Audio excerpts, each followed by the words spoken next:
जब भी हम किसी निर्बल व्यक्ति को देखते हैं, कमज़ोर व्यक्ति को देखते हैं, शारीरिक रूप से असहाय व्यक्ति को देखते हैं, तो हमारे मन में एक सी आवाज़, ऐसी भावना होती, अरे बेचारा, अरे कुछ करना चाहिए, अरे वो दुख का मारा, ऐसी ऐसी भावनाएं आती है। और ये स्वाभाविक है कि हमारे जीवनों में ऐसी ऐसी भावनाएं आए, क्योंकि हम परमेश्वर के स्वरूप में बनाए गए हैं। तो जैसा उसका स्वभाव है वैसा ही हमारा भी स्वभाव है। लेकिन इसके साथ ही साथ मैं आपको आज बताना मांगता हूँ कि इन्हीं निर्बलताओं में परमेश्वर हमें और आपको, मुझे और आपको एक संदेश देना मांगता है। क्या है वो संदेश? आज मैं उसी के बारे में आपके सामने बताना मांगता हूँ कि कैसे प्रभु यीशु मसीह में हमें नई सामर्थ मिलती है, कैसे प्रभु यीशु मसीह में हमें नई सामर्थ मिलती है। और जैसे कि आप देख रहे हैं कि शारीरिक कमज़ोरी, जो स्लाइड में देख रहे हैं, शारीरिक कमज़ोरी और आत्मिक मजबूती, शारीरिक कमज़ोरी और आत्मिक मजबूती। इतिहास में ऐसे लोग पाए जाते हैं जो शारीरिक रूप से बहुत कमज़ोर थे और परमेश्वर ने उनको सबसे मजबूत रीति से अपनी महिमा के लिए इस्तेमाल किया है। और कुछ नाम मैं आपके सामने रखने की कोशिश करूंगा ताकि आपका जीवन भी, यदि आप ऐसे जीवन से गुजर रहे हैं या कोई आप जानते हैं कि आपके समाज में, परिवार में और या आपके शहर में कोई ऐसा व्यक्ति है जो शारीरिक रूप से तो कमज़ोर है लेकिन क्या आत्मिक रीति से मजबूत है। हमें आत्मिक रीति से मजबूत बनना है, चाहे हम शारीरिक रीति से कमज़ोर क्यों ना हो। कौन नहीं चाहता कि मैं स्ट्रांग बनूं? कौन नहीं चाहता कि मैं अच्छा दिखने वाला बनूं, अच्छी दिखने वाली बनूं? कौन नहीं चाहता कि लोग मेरी ओर अट्रैक्ट हो, मेरी ओर आकर्षित हो? ये स्वाभाविक है। लेकिन हमारी शारीरिक कमज़ोरी की वजह से शायद लोग हमें रिकग्नाइज नहीं करते हैं, वो हमें सोसाइटी में, समाज में वो जगह नहीं देते हैं जो परमेश्वर हमसे चाहता है, क्योंकि हम उनकी शारीरिक कमज़ोरी को देख करके उससे हम दूर ही रहने की कोशिश करते हैं और थोड़ा सा ज़रूर सहानुभूति दिखाते हैं, अरे यार, अरे बेचारा, अरे कुछ करना चाहिए उसके लिए। मतलब एक इस प्रकार की भावना जो कि ज़्यादातर नकारात्मक रूप से है, चलो थोड़े से पैसे दे देते हैं उसको, कुछ कर लेगा। नहीं नहीं नहीं नहीं, हमें उस भावनाओं से निकल करके आत्मिक मजबूती की ओर बढ़ना है, इनर स्ट्रेंथ जिसे हम इंग्लिश भाषा में कहते हैं। इससे पहले कि मैं इतिहास के कुछ उन बातों को बताऊं आपके सामने, परमेश्वर के वचन में से 2-3 बातें मैं पढ़ना मांगता हूं। पहले तो मैं आपके लिए पढ़ूंगा 2 कुरिन्थियों उसका 13 अध्याय और उसका 3 और 4 पद। 3 और 4 पद, 13 अध्याय उसका 3 और 4 पद सुनिए। तुम तो इसका प्रमाण चाहते हो कि मसीह मुझ में बोलता है, पौलुस यहाँ पर लिख रहा है, जो तुम्हारे लिए निर्बल नहीं है परंतु तुम में सामर्थी है। वह निर्बलता के कारण क्रूस पर चढ़ाया तो गया, फिर भी परमेश्वर की सामर्थ से जीवित है। हम भी उसमें निर्बल हैं परंतु परमेश्वर की सामर्थ से जो तुम्हारे लिए है उसके साथ जिएंगे। देखिए, प्रभु यीशु मसीह का जन्म कैसे हुआ? एक निर्बलता वाली दशा में हुआ। लोगों ने उसे तुच्छ जाना, लोगों ने उसको मारा पीटा, क्रूस पर चढ़ाया और बलिदान कराया निर्बलता में। वो डाकुओं के साथ गिना गया निर्बलताओं में। लेकिन जब उसका पुनरुत्थान हुआ तो परमेश्वर की सामर्थ से हुआ और अब वो खुद एक सामर्थ से भरा हुआ प्रभु यीशु मसीह, परमेश्वर का पुत्र, हमें भी सामर्थ देता है हमारे आत्मिक मजबूती के लिए।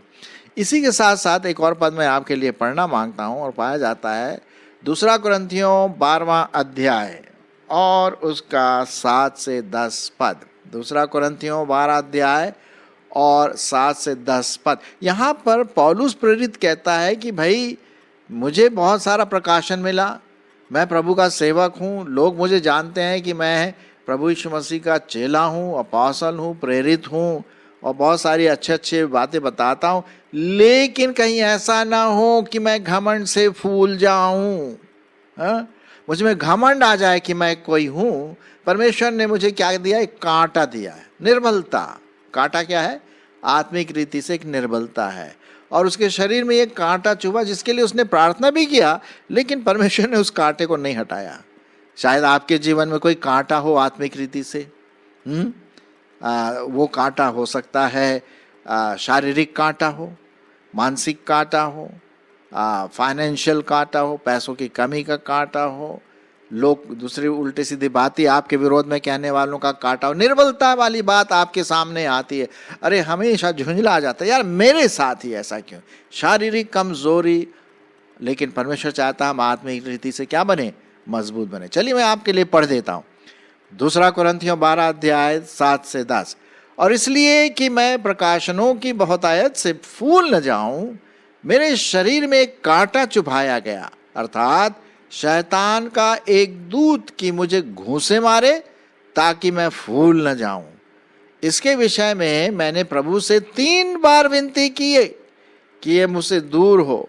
उसने मुझसे कहा, मेरा अनुग्रह तेरे लिए बहुत है, क्योंकि मेरी सामर्थ निर्बलता में ही सिद्ध होती है।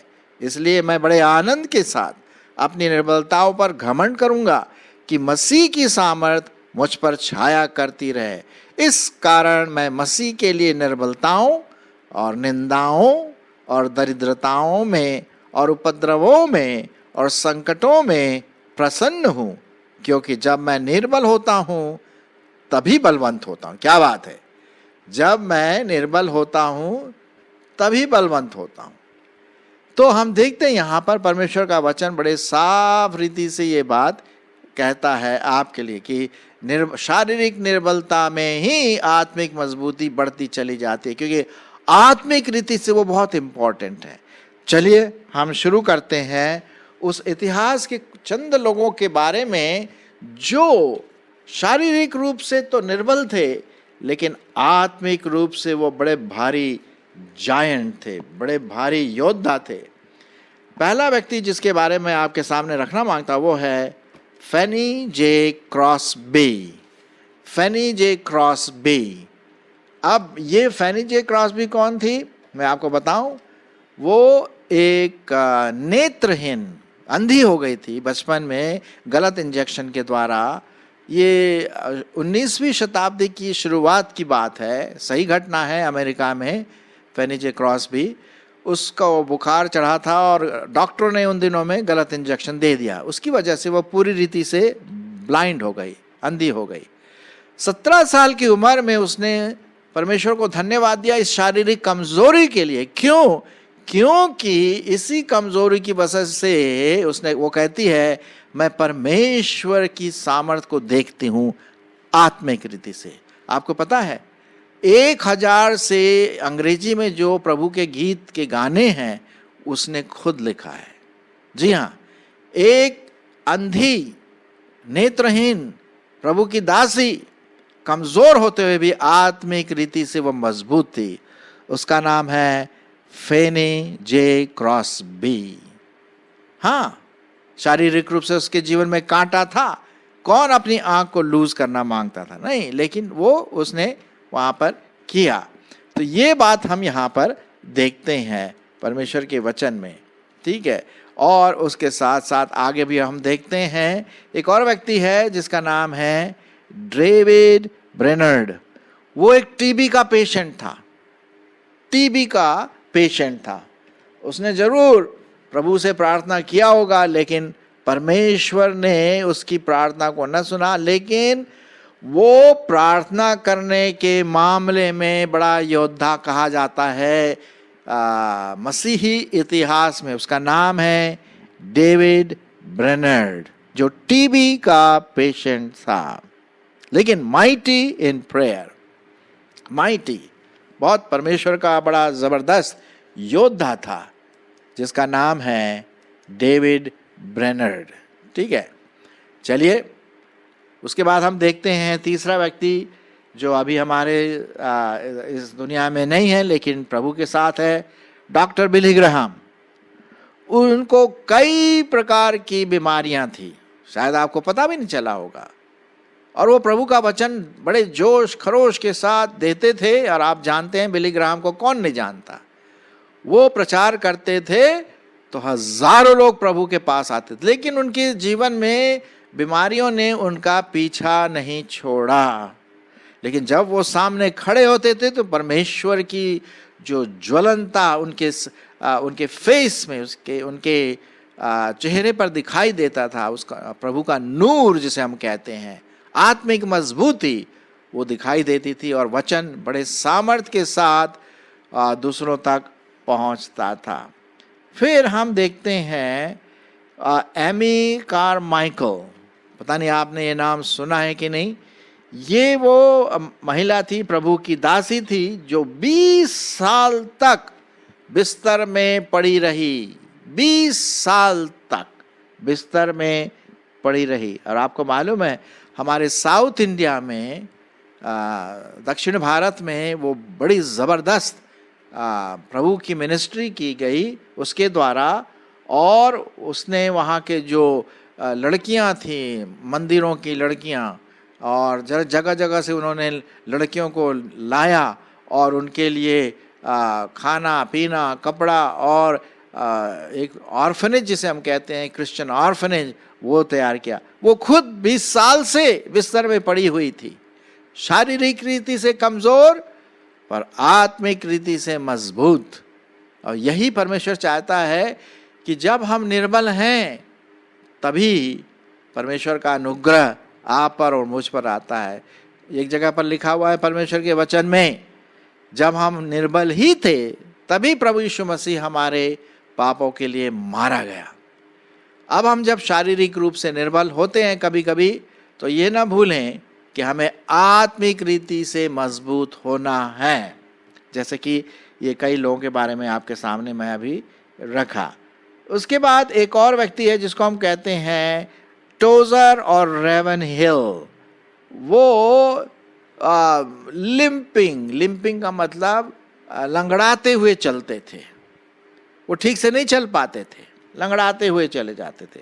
बट वेयर माइटी प्रॉफिट्स, परमेश्वर के ज़बरदस्त प्रचारक थे, और उन्होंने कई किताबें लिखी जो आज भी हम पढ़ते। एक जो किताब मैं बहुत पढ़ा, आप भी इसको देख सकते हैं, वाई रिवाइवल टेरीज, हिंदी में इस प्रकार से है कि आत्मिक जागृति क्यों देर से आती है, और वो उनमें बातें बताते हैं, शारीरिक कमजोरी और आत्मिक मजबूती।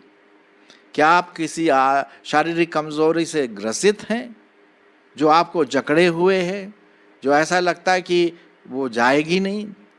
पौलुस प्रेरित के बारे में क्या लिखा हुआ है, अभी मैंने आपके सामने पढ़ा था, गलतियों नहीं, 2 कुरिन्थियों 12वां अध्याय में, कि उसके शरीर में शैतान ने कांटा चुभा के रखा ताकि मैं भूल न जाऊं, घमंड ना आ जाए। शारीरिक कमजोरी, जी हाँ, और ये बहुत ज़रूरी है कि हम इसको देखें कि परमेश्वर का वचन क्या कहता है।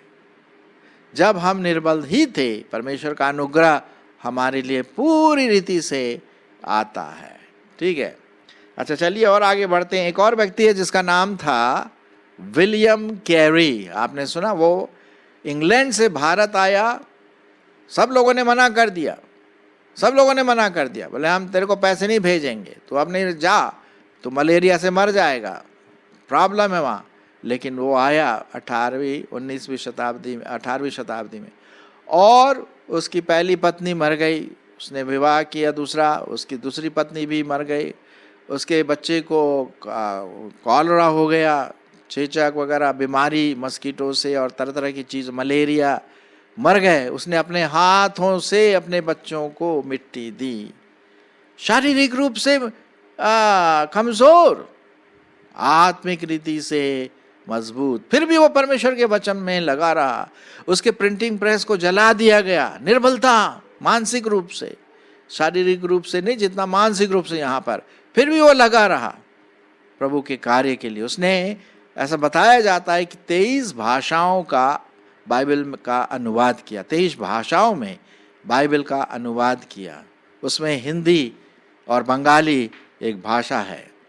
परमेश्वर का धन्यवाद हो ऐसे लोग जो आत्मिक रीति से बहुत स्ट्रांग थे, आत्मिक रीति से मजबूत थे, लेकिन शारीरिक या मानसिक रीति से कुछ समस्या थी उनके पास, निर्बलताएं थीं।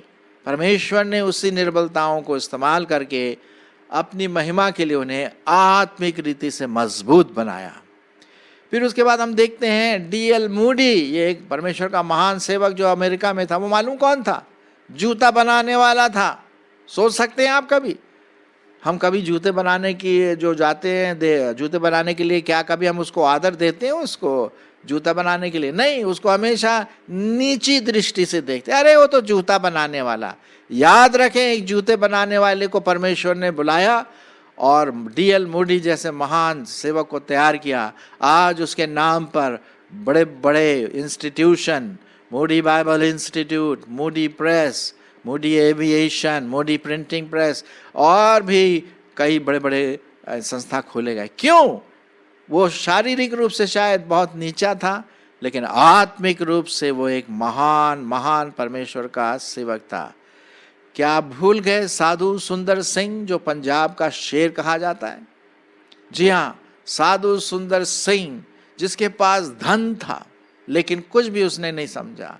लोगों ने उसको मारा पीटा, जब उसने प्रभु को ग्रहण किया, उसको मारने की कोशिश की, उसके खाने में जहर दे दिया, अंधे कुएं में ढकेल दिया गया, पीटा गया, पत्थरवाह किया गया। निर्बलता, उसी निर्बलताओं में वो एक महान परमेश्वर का सेवक बना। जी हाँ, साधु सुंदर सिंह। इन सब के बारे में आप गूगल में जा कर के जरूर देख सकते हैं। और फिर एक और व्यक्ति है, उसका नाम है पंडिता रामाबाई।